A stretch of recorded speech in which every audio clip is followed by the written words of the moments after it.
Hi, this is Mike. I was a member of the Central Ohio Fly Fishers back in the late 70s, early 80s, and I'm about to get back into the group, and I ran into last fall, I think it was. I went in and talked to Liz and John. I can't remember talking to Rich. I may have. Were you at one of those? Was you at the meeting in the fall? I think I was. Okay. Well, you paid money, I I haven't paid yet. I haven't paid yet, but I'm going to. I'm the money man. Okay. Yeah, you're the treasurer, and John's the president, and you're vice president. Correct. Yep. And what we're going to do is I'll ask you guys a few questions about where COF has, where it is today. We don't need to talk about the history, but let's talk about where it is today. On membership, how much is membership? It's $25. Is it $25 a year? An annual fee. Annual fee. What does the $25 pay for? It pays for access to our main program, which involves we meet once a month formally and bring in a bunch of speakers from around the country. Right. Well, many of them are local, but from all around the country to expand our knowledge of fly fishing, of destinations, of techniques, rod building, you name it. Right. We cover the gamut of the sport of fly fishing with our speakers. Right. Right. You guys have costs. The website obviously costs something, and We've got a website. We do outings. then the outings. Right. Some resources as well. Now, is Central Ohio Fly Fishers? Are they? I don't think we were back in the late '70s, early '80s. But are you guys part of Trout Unlimited? We are not officially affiliated with them, but we certainly do cross-pollinate a little. Okay. That is to say, a lot of our folks in Central Ohio Fly Fishers are also part of Trout Unlimited, and so we have some idea sharing that happens there, some collaboration that happens, and certainly we like to participate in each other's events when we have them. Right. I haven't really gone through the website extensively, but is there any kind of is there a place for a members only where you can post and say, hey, I'm going to be going fishing on this day, if anybody wants to follow along or meet me there or something like that? Currently, we don't have a discussion board or something along those lines where that would happen for members only. Certainly been part of the discussions we've had with our decision makers. Well, one of the things that you might consider, the easiest and cheapest way to do it is to start a Facebook group and just make it a private group, invitation only. I mean, people can't see it unless you send them an invitation. We've explored that fairly extensively the last 4 months. Yes, yeah, absolutely. We certainly see the positivity, the opportunity to post especially our outings, our pictures of our outings. Just to really engage the online community as well as build more membership and Right. things of that nature. Well, how many members do you have today? About 77 members. 77 members. Is does that stay? That stays relatively. We lose some, gain some. It's been about 70, 80. What do you think that when somebody comes to a Central Ohio Fly Fishers meeting, what do you think their expectations are?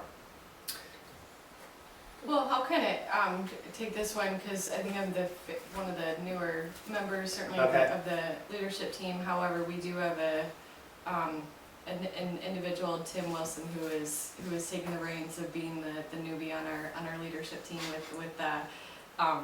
with the outings coordinator, that leadership position. But just to kind of go through why I joined because fairly new into fly fishing, and I wanted to see, literally I Googled fly fishing Columbus, Ohio, and Mad River Outfitters, Orvis, and Central Ohio Fly Fishers came up. And I'm like, what an awesome idea to have a group of individuals who share the passion, certainly, but there's so many aspects of fly fishing, so you're bound to relate to somebody. Yeah, Central Ohio, of course you can travel, but our fisheries are pretty limited to the warm waters. Now we do have the Mad, and we've got Clear Creek down south of Lancaster. And then of course if you want to go up on the lake, you know, the tributaries to Lake Erie, then you can pick, well, they got some, I want to do that this year too, by You the way. definitely should do that. Yeah, it's world-class steelhead fishing that we've got there in the alley. So. Is that right? Yeah. And I'm taking it, I don't, it's a silly question, I know, but you've been there. Yes, of course. It's just 2-hour drive to get up near Cleveland, and then every river up, well, most of the rivers up there are just chock full of So you going to guide 5 me? and 10 pound fish. Guide? I don't know if I could ever be officially considered a guide, but yeah, I could show you the ropes up there. Okay. We have an outing. Really? That's awesome. Yeah, Serious? definitely will That's do that. awesome. Yeah. So, for the steelhead rod recommendations, Usually, if you want to do what is I think more traditional Great Lakes steelheading with dead drifting nymphs and egg patterns, that sort of thing, an 8 to 10 foot, 7 to 8 weights probably Okay. about the right rod. I can handle that. Yeah, but I mean, space witch casting is really popular up there right now. So, It's Really? a lot of fun. Yeah, those involve a lot. I mean, very different setups for those, but still 7 to 9 weights for those switch spay rods. Okay. So, the first meeting's in September, is that right? Yeah, we meet September. 8 months a year with those formal meetings.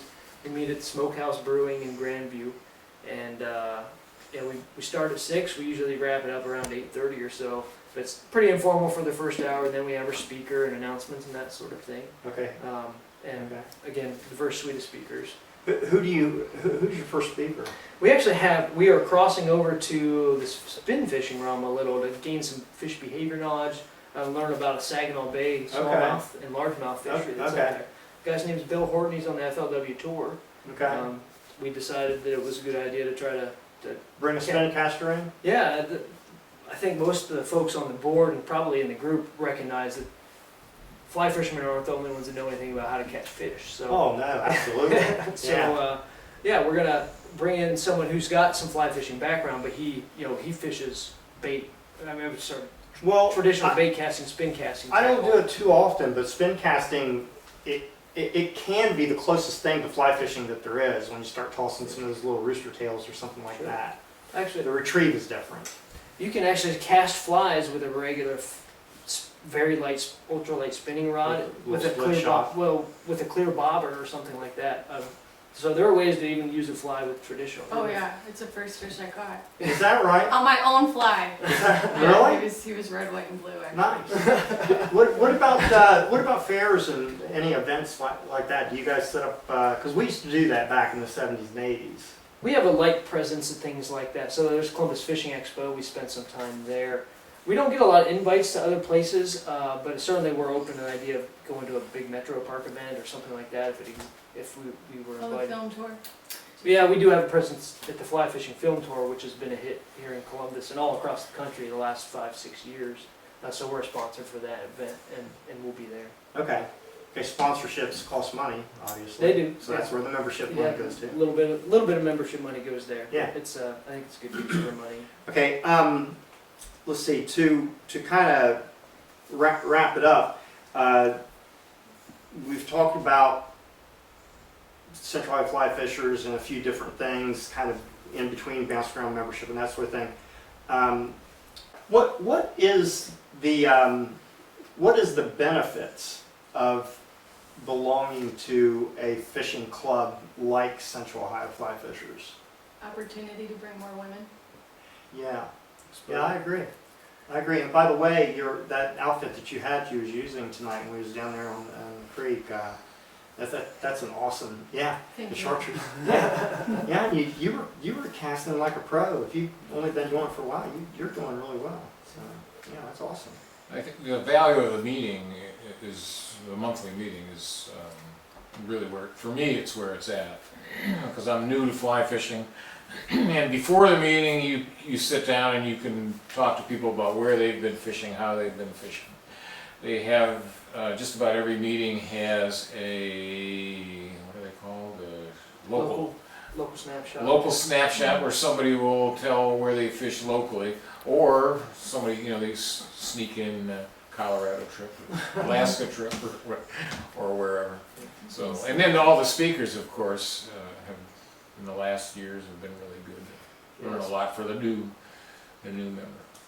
Well, if you want to, you can close it out and invite anybody that might be watching this video to attend the first official meeting, September, go ahead and take it. It's September 13 this particular year. But yeah, we love, whether you're new to fly fishing or you've been around for a long time, maybe you remember a cough in the past and you went away for a little while. We'd love to see you back with us. We've got a lot to offer. We're a growing group in terms of what we're offering. We're doing more outings, trying to get more active, more social.